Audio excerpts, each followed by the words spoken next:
ভিডিওটি প্লে করার আগে অবশ্যই আপনার সাথে হেডফোন কানেক্ট করে নিন। ভিডিওতে এমন কিছু কথাবার্তা থাকতে পারে যেটা শিশু এবং জনসমক্ষে প্রচার করা বা শোনা একটু অস্বস্তিকর হতে পারে। সুতরাং প্রথমেই আমি আপনাদেরকে রিকোয়েস্ট করছি, জনসমক্ষে থাকলে সেখান থেকে একটু দূরত্ব রাখেন। ফতোয়া আলমগীর দ্বিতীয় ইসলামিক ফাউন্ডেশন থেকে ছাপা। কোথায় কোথায়?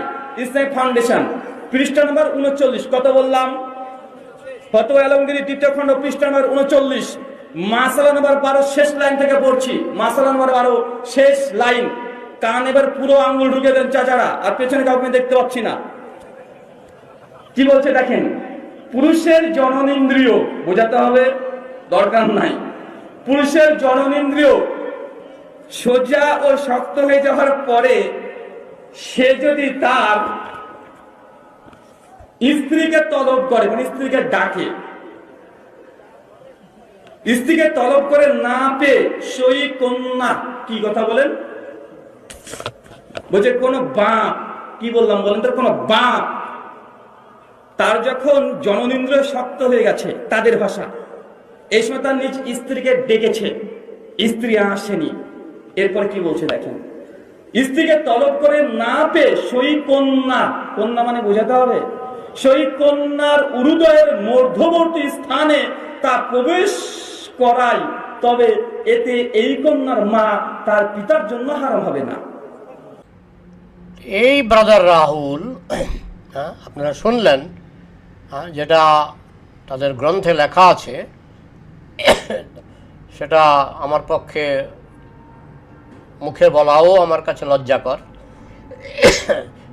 তিনি এসছেন রাধা তত্ত্ব বিচার করতে। বৈষ্ণব দর্শনের সবচেয়ে কঠিন এবং সবচেয়ে গোপন তত্ত্ব হচ্ছে রাধা তত্ত্ব। এটা যে কেউ এই রাধা তত্ত্ব উপলব্ধি করতে অক্ষম। তো তিনি রাধা তত্ত্ব সম্পর্কে কি বলছেন আমি কিঞ্চিত শোনাবো। আসসালামু আলাইকুম। আপনার ব্রাদার রাহুলের একটি বক্তব্য শুনলেন, সেখানে তিনি বললেন ফতোয়া আলমগীর একটি মাসালা বলা হয়েছে, কেউ যদি তার স্ত্রীকে তলব করে এবং না পেয়ে যৌন কামনাবশত সে তার কন্যার উরুদয়ের মধ্যবর্তী স্থানে লিঙ্গ প্রবেশ করায়, তাহলে ওই স্ত্রী তার জন্য নিষিদ্ধ হবে না। এবং এটা বক্তব্যের একটা অংশ, পুরো বক্তব্যে তিনি এটার বিরুদ্ধে বলছেন। এবং এখানে লক্ষণীয় বিষয় হচ্ছে, তিনি বলছেন যে যদি এটা ঘটে, যদি এটা করে, মানে এটা করেছে বা এটা ঘটা ভালো, এমনটা কিন্তু তিনি কখনো বলেননি।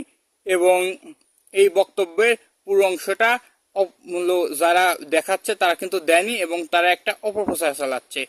এখানে মূল বিষয়টা হচ্ছে ব্রাদার রাহুল তিনি এটার বিরুদ্ধে, এবং কিন্তু যারা প্রচার করছে তারা কিন্তু এই জিনিসটা দেখাচ্ছে না।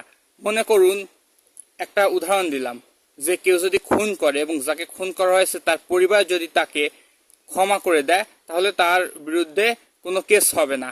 এবং এর মানে এই না যে আমি খুন করাকে সমর্থন করলাম। এখানে মানে ফতোয়া আলমগীরিতে যদিও মানে আমি এটা সমর্থন করি না, এখানে একটা উদাহরণ দেওয়া হয়েছে, একটা কল্পিত ঘটনা, যদি এমনটা ঘটে। এখানে বলা হয়নি যে এমনটা ঘটেছে বা এমনটা ঘটা ভালো। আমরা উদাহরণ দিয়ে থাকি বিভিন্ন রকম ভাবে, আমরা বিভিন্ন মানে কথা বলে থাকি, যে কথাগুলো ঘটতে পারে আবার নাও ঘটতে পারে। এবং এখানে একটা উদাহরণ দেওয়া হয়েছে, বাস্তবে এমনটা ঘটেছে, এটা কিন্তু বলা হয়নি।